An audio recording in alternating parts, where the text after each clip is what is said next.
നമസ്കാരം. One food ന്യൂസിലേക്ക് സ്വാഗതം. പൊതുപദവികളിൽ 25 വർഷം പൂർത്തിയാക്കുന്ന പ്രധാനമന്ത്രി നരേന്ദ്രമോദിയുടെ സേവന കാലയളവ് ആഘോഷിക്കാൻ ഒരു മാസം നീളുന്ന സേവന പ്രവർത്തന പരിപാടി ആവിഷ്കരിച്ച് BJP. സെപ്റ്റംബർ 17 മുതൽ ഒക്ടോബർ 17 വരെ രാജ്യവ്യാപകമായി സേവാ സങ്കൽപ് അഭിയാൻ സംഘടിപ്പിക്കാനാണ് തീരുമാനമെന്ന് ദേശീയ ജനറൽ സെക്രട്ടറി വിനോദ് താവ്ഡെ അറിയിച്ചു. പ്രധാനമന്ത്രിയാകുന്നതിനു മുൻപ് മോദി 2001 ഒക്ടോബർ 7 മുതൽ ഗുജറാത്ത് മുഖ്യമന്ത്രിയായി പ്രവർത്തിച്ചിരുന്നു. ഇത്തരത്തിൽ പൊതുപദവിയിൽ 25 വർഷം പൂർത്തിയാക്കുന്ന പശ്ചാത്തലത്തിലാണ് പ്രചാരണ പരിപാടി സംഘടിപ്പിക്കുന്നതെന്ന് താവ്ഡെ പറഞ്ഞു. പരിപാടിയുടെ ഭാഗമായി രാജ്യത്തെ 14 ലക്ഷം അങ്കണവാടികളിൽ മാതൃസംവാദ് പരിപാടി സംഘടിപ്പിക്കും.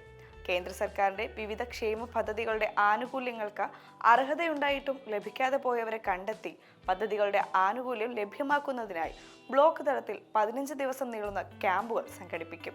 സേവാ മേം മേരാ യോഗ്ദാൻ എന്ന പരിപാടിയിലൂടെ യുവാക്കളെയും പൊതുജനങ്ങളെയും സേവന പ്രവർത്തനങ്ങളിൽ പങ്കാളികളാക്കും.